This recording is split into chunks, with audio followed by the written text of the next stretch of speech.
Hello guys, and welcome to another quick tutorial video. And in this short tutorial video, I'll be showing you how to convert your USDT to Shiba Inu in Binance.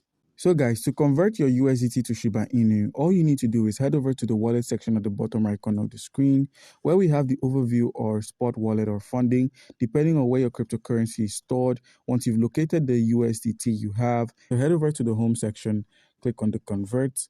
And once you selected the convert option where we have the token, click on the token and search for USDT. Click on the USDT, and where we have convert to, that we're converting to a different token, search for SHIB. Now the Shiba Inu can be converted into from USDT. So you can convert your USDT to Shiba Inu. Click on the spot wallet, click on funding wallets, enter the amount of USDT you wish to use, click on preview conversion, and simply click on convert.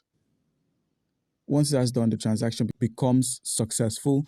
Click on the back home feature, head back to the wallet section at the bottom right, scroll to your spot of funding, and you'd find that the Shiba Inu token is on our wallet.